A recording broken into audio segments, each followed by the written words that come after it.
The Forum for Agricultural Research in Africa, FARA, is the apex continental organization responsible for coordinating and advocating for agricultural research and development.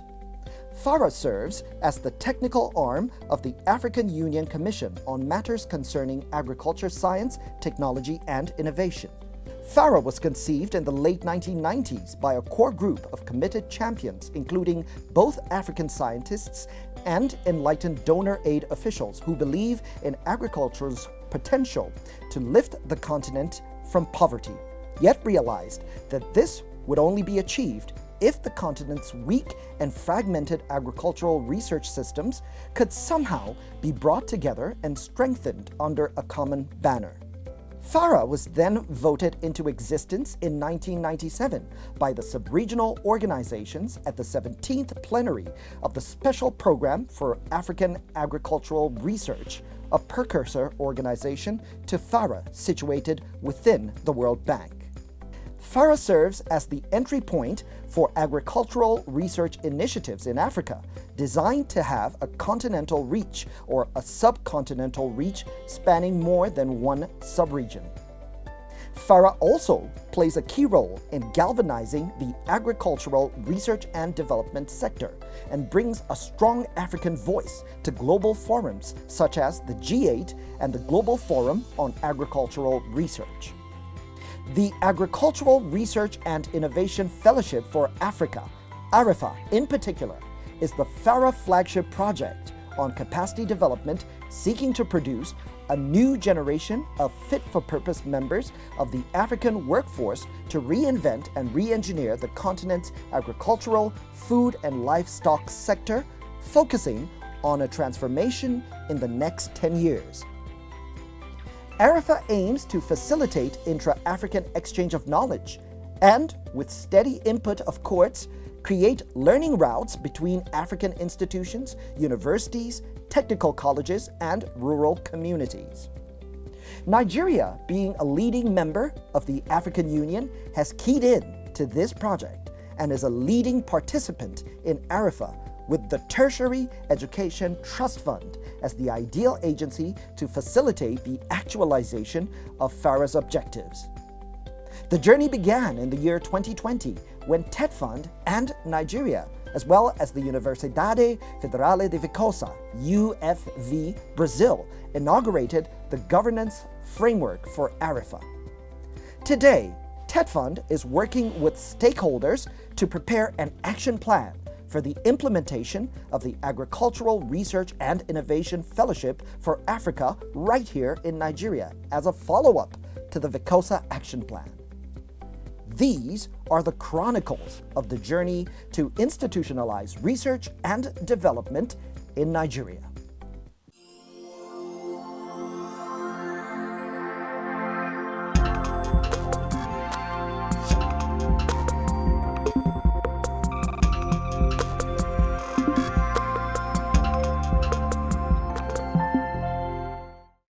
Hello, and welcome to this edition of TETFund, The Paradigm Shift.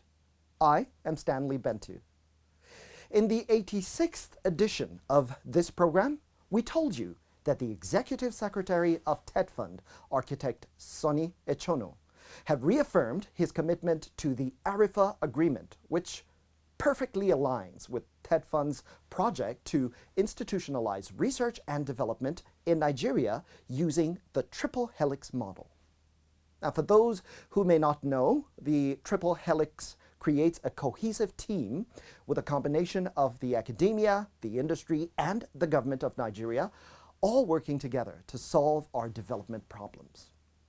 So, building capacity in the tertiary education subsector is a critical component of this project. And this is why ARIFA is very important. Under the FARA TETFund UFV partnership, TETFund will provide financial support to train Nigerian academics to tailor-made MSc, PhD programs covering various fields related to agriculture at the Universidade Federal de Viçosa, UFV, in Brazil. All ARIFA TETFund sponsored scholars in the program have been offered a tuition waiver for the courses of their choice. More than a capacity development intervention, ARIFA has been designed to produce a new generation workforce that will re-engineer Africa's food production and provide a catalyst for rapid agricultural transformation in the next 10 years based on the principles of integrated agricultural research for development and the instrumentalities of innovation platform and innovation to impact pathways. TETFund is working to ensure that this concept succeeds for Nigerian scholars and for the Nigerian economy. Now, this all sounds very exciting, but what about implementation? Well, we just told you that we've got 120 scholars out there getting this innovative education right now. And there is so much more to come because not only did the TETFund boss visit Brazil recently for the Vicosa Symposium as proof of TETFund's unwavering commitment, the fund also hosted a Vice Chancellor's Roundtable to discuss an action plan for the resolutions that were reached at the symposium. Now, this meeting took place at the Chelsea Hotel in Abuja, and we have the details, which we will be bringing to you a little later on. But first, let's have a look at the nation from which we are drawing this knowledge and the institution that is providing it. Brazil is the largest country in both South America and Latin America, at 8.5 million square kilometers and with over 214 million people. Brazil is the world's fifth largest country by area and the sixth most populous. Its capital is Brasilia and its most populous city is Sao Paulo. The federation is composed of a union of 26 states and a federal district. It is the largest country to have Portuguese as an official language and is also one of the most multicultural and ethnically diverse nations due to over a century of mass immigration from around the world. Its Amazon basin includes a vast tropical forest, home to diverse wildlife, a variety of ecological systems and extensive natural resources. Brazil is a regional and middle power and is also classified as an emerging power. It is considered an advanced emerging economy, having the 12th largest GDP in the world by nominal and 8th by PPP measures, the largest in Latin America. As an upper middle income economy by the World Bank and a newly industrialized country, Brazil has the largest share of global wealth in South America, and it is one of the world's major bread baskets, being the largest producer of coffee for the last 150 years. Brazil is very much like Nigeria in its diversity, religious devotion and richness in natural resource. However, just like Nigeria as well, the country maintains noticeable amounts of corruption, crime and social inequality. Despite this, in 2022, according to the International Monetary Fund, IMF, Brazil is the 10th largest in the world by nominal gross domestic product, GDP, and the 9th largest by purchasing power, parity. How did they achieve this in spite of the obvious challenges? The answer is innovation and a faithful implementation of R&D initiatives. The Brazilian government has undertaken an ambitious program to reduce dependence on imported petroleum. Imports previously accounted for more than 70% of the country's oil needs. But Brazil became self-sufficient in oil in 2006 to 2007.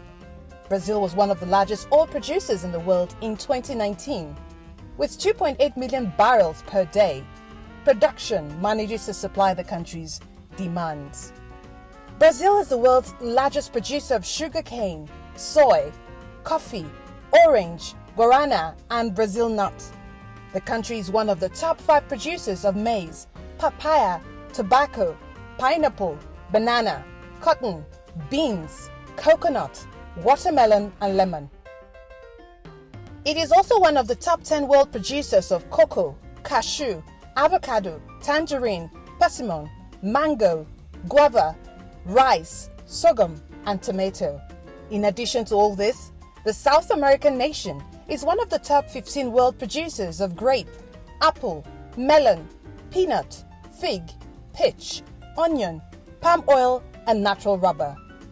In the production of animal protein, Brazil is today one of the largest countries in the world. In 2019, the country was the world's largest exporter of chicken meat.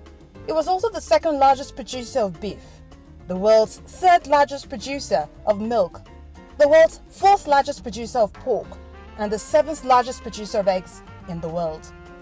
Agribusiness contributes to Brazil's trade balance, in spite of trade barriers and subsidizing policies adopted by the developed countries. In the space of 55 years, from 1950 to 2005, the population of Brazil grew from 51 million to approximately 187 million inhabitants, an increase of over 2% per year.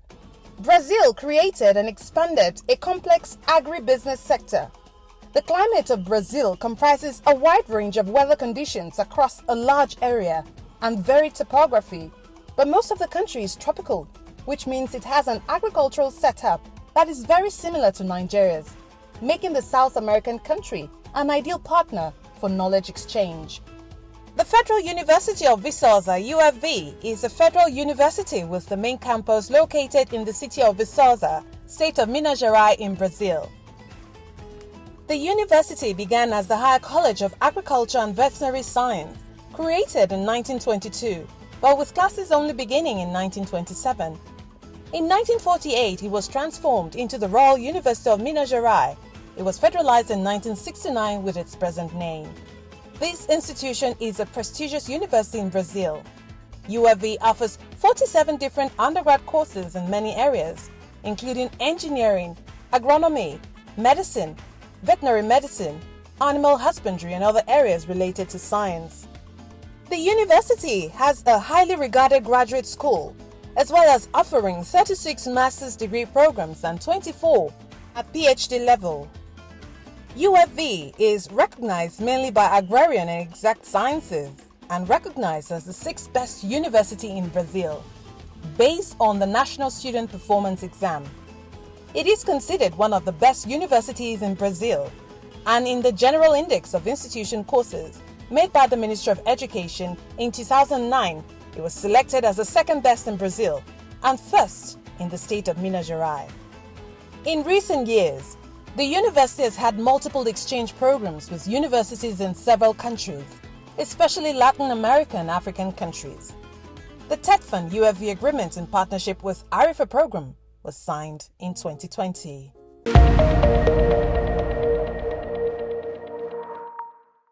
Well, the agricultural sector has played a major role in Brazil's economy.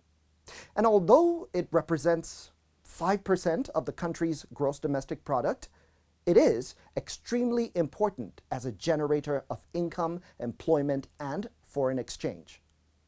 Small-scale agriculture accounts for 85% of the agricultural production units, up to 70% of some of the country's staple food production, and employs 3/4 of farm labor force.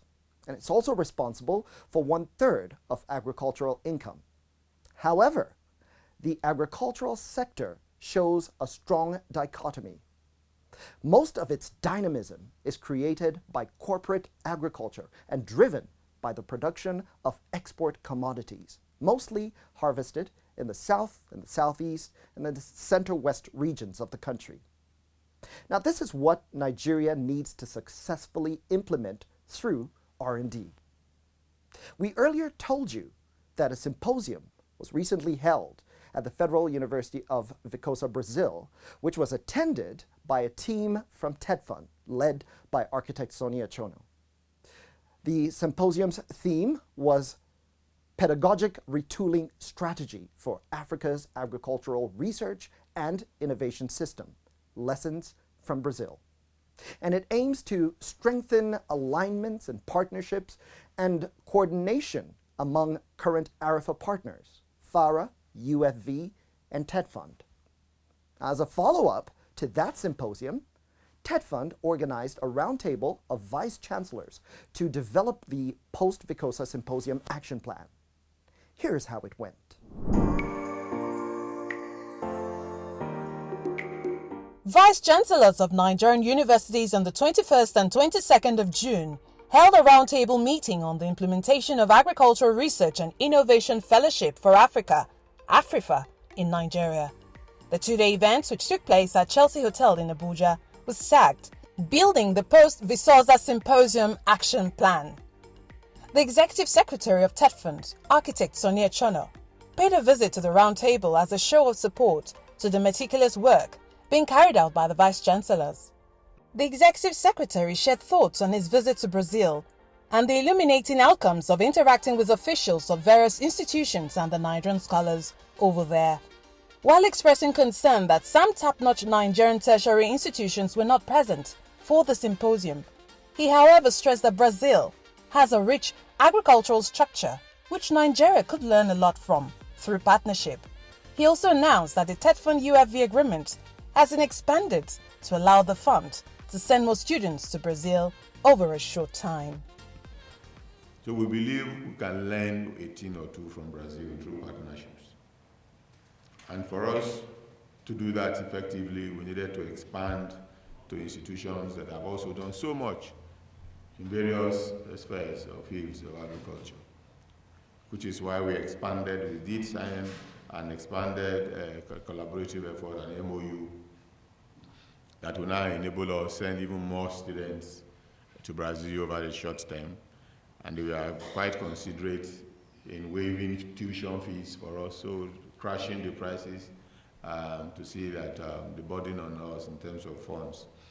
Architect Chono charged the Vice-Chancellors present to take the project as a personal mission.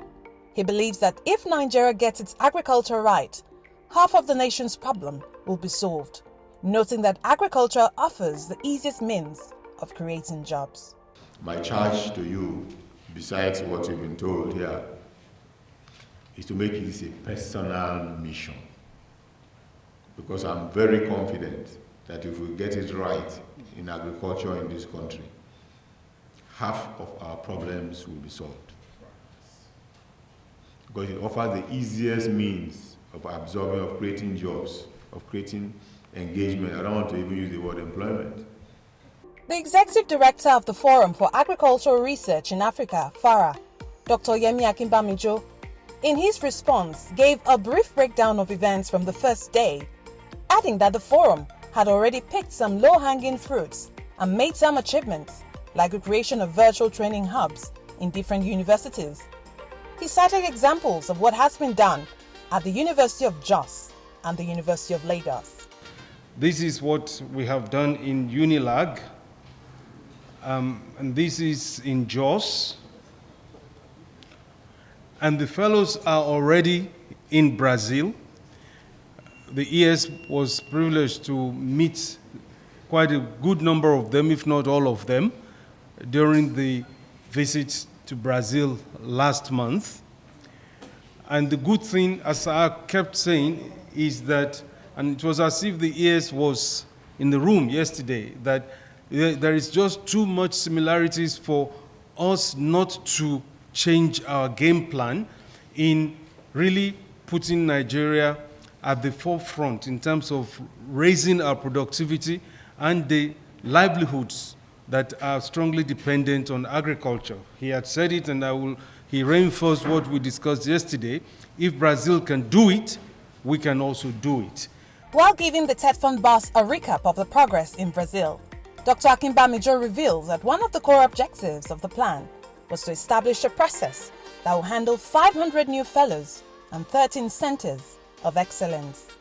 And then we intend to have an institutionalization process to really contextualize and put structures on how to deal with this new phase. We have 500 new fellows coming on board, 13 centers of excellence, without having a project approach, without having a rigorous M&E to track our progress and the utilization in an efficient manner of the funds.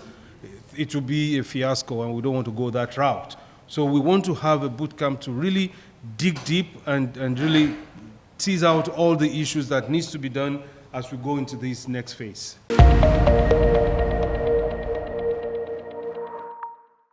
Brazilian technological advances and scientific efforts have benefited the agricultural sector. But it has also benefited the country in other ways. A government initiative in the 1970s began to replace costly imported gasoline, or petrol, as a motor fuel with ethanol produced mainly from sugarcane, as well as rice and wood shavings. Brazil's gasoline substitution program became the most successful effort of its kind in the world. The area under sugarcane cultivation rapidly expanded in Sao Paulo state and in the northeast coast. Modern distilleries were built, and for a few years, virtually all automobiles in Brazil were engineered to run on this fuel. Many Brazilian engineers now burn fuel that is 1/5 or 1/4 ethanol, and some use larger proportions of ethanol than gasoline. Brazil is one of the leading producers of ethanol. This is just one example of how R&D can rapidly change the quality of our lives, especially when you consider that right now, Nigerians are suffering the reemergence of petrol station queues, while their government is groaning under unsustainable subsidy payments. The solutions are in the head and in the heart. The head for ideas, the heart for the iron will. So, what are some of the participants of this roundtable saying about their crucial meeting? Let's find out.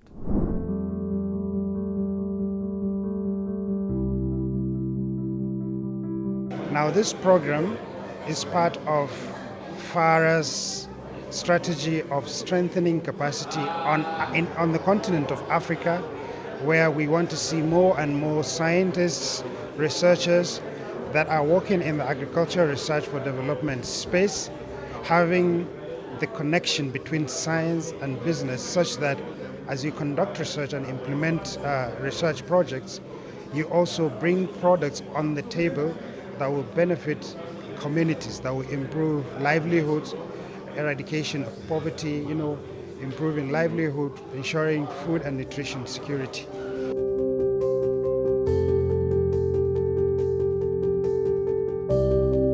We want to produce 5,000 professionals with PhD degrees, but also with business mindset in the agribusiness sector.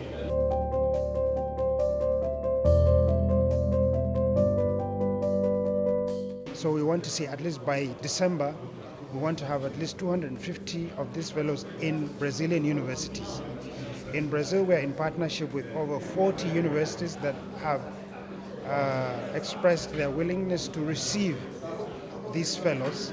The innovative platform, they will set it up for you, and then your scholars will come back and practice what they've learned in terms of putting their products also in the market. We think this is the missing gap we've been having in many interventions we've been having in the past.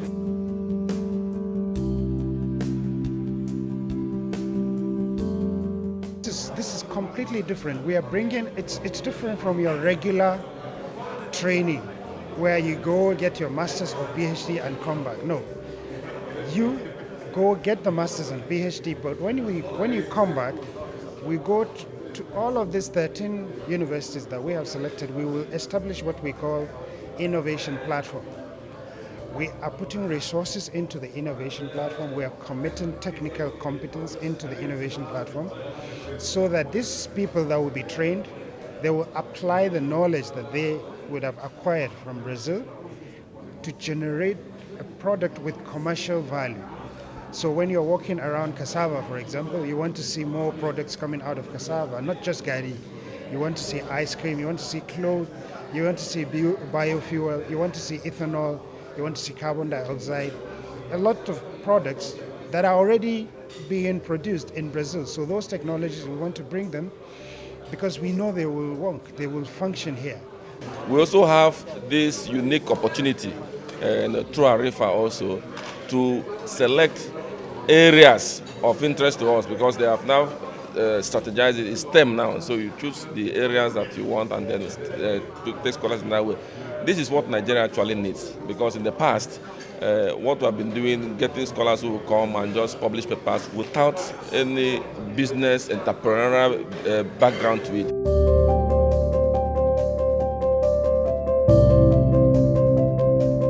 At my university, we are poised, we're excited about it. We have the necessary materials that they need in terms of infrastructure that is needed. We just need to beef it up a bit and then walk the talk now. So we're excited about this initiative.